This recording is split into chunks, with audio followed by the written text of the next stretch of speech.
Signs of pelvic floor dysfunction. So, leakage of any type, even if it's just a little bit, signs of pelvic floor dysfunction. So if you cough, sneeze, run, jump, lift, and even just a little bit comes out, even just a little bit, few drops, signs of pelvic floor dysfunction or signs that your pelvic floor might need a little bit of help.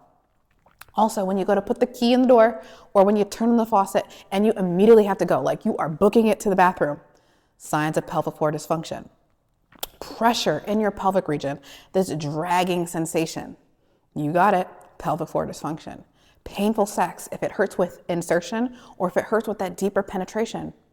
You know it, pelvic floor dysfunction. Constipation, you can't get it out, or you are constantly bloated. Signs that your pelvic floor might need a little bit of help. And this last one, your back hurts, your SI joint hurts. Signs that your pelvic floor needs a little bit of help because these pelvic floor muscles, they work with muscles in your hips, surrounding your SI joint and your back. Let's talk about my previous post because I feel like it needs way more context. And that's a lot of the things that you'll see on social media is like a lot of these things, they need more context because it's not for everybody. But my last post, it was not to scare anybody. Like I never post things like this to scare anybody. I post things like this to make us more aware of what our body is telling us because oftentimes we keep ignoring ourselves. Like stop doing that. So we ignore the urgency, we ignore the little bit of leakage, we ignore the neck pain that we had maybe 5 years ago, we ignored the back pain that we've had maybe 10 years ago, we ignored the knee pain that we had when we were playing sports when we were young because that's what we were taught to do. And we just keep ignoring all these things because we have to do what we have to do and life goes on. But when we ignore these things, so we ignored that knee pain when we were playing sports, we ignored that hip pain when we were playing sports, we ignored our neck pain because we wrote it off as we slept wrong. I hate that. All of these things build up over the course of our life. And because we just keep pushing it off, these symptoms, how our body moves, it's kind of like building up over the course of our life. And that's usually when people come to see me. So usually when I see people for pelvic floor dysfunction, usually it's not just their pelvic floor that bothers them. So this is why I take a holistic orthopelvic approach because it's usually not just the pelvic floor. It's also usually their neck, their back, their hip, their knee, and their pelvic floor is just the thing that's bothering them most at that time because we ignored what our body was telling us years and years and years. And it is not your fault at all because this is kind of like what we're taught to do. We're supposed to suppress what our body's feeling and just keep moving to get all the things that we need to do done throughout the day. And our body kind of takes a beating as a result of this. So back to what I was saying in my post, because I just keep rambling. We need to be aware of what our body is telling us.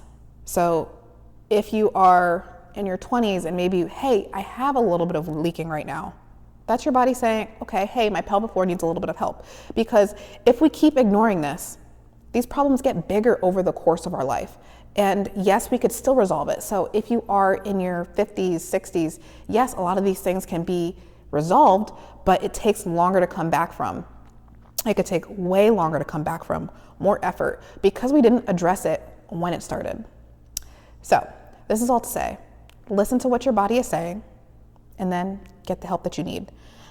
So when I work with people with pelvic floor dysfunction, oftentimes it's getting them to move better because that is my specialty. But oftentimes it is not just how we move. It's a big component of it, but it's also how we're moving around throughout the day.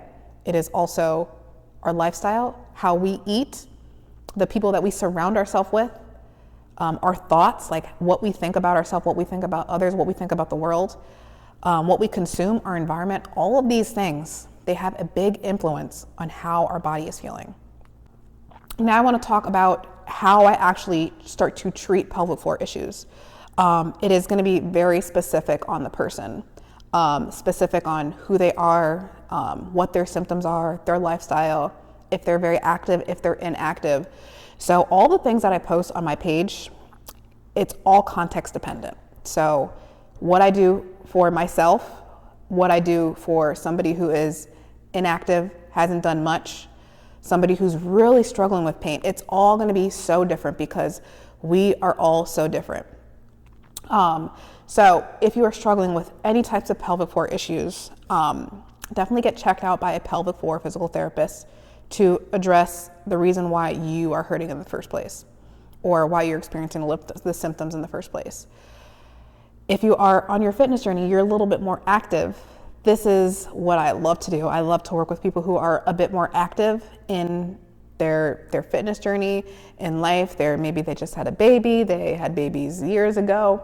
I love working with people that are highly active, but I also do work with people who are not as active and they essentially want to get back to being active. And like I said, it looks different depending on who I'm working with, their lifestyle, and all these things. That video and you're like, oh shoot, I have pelvic floor issues, my life is over. No, it's not over. There's so much you could do about it, and oftentimes it's like catching a cold, but you catch a cold in your pelvic floor. So it can resolve. It's gonna come back. You need to take the steps to resolve it. So with a cold, what do? You take, hopefully you rest. I know a lot of people ignore it, but hopefully you rest. You rest, you eat some good food, and eventually you get better. So pelvic floor symptoms, you rest it in a targeted way. I'm not saying rest like just lay in bed, but you give your pelvic floor what it needs. And then over time, you get stronger, you get better. And yeah. So if you have any questions on this topic, I could talk about this all day.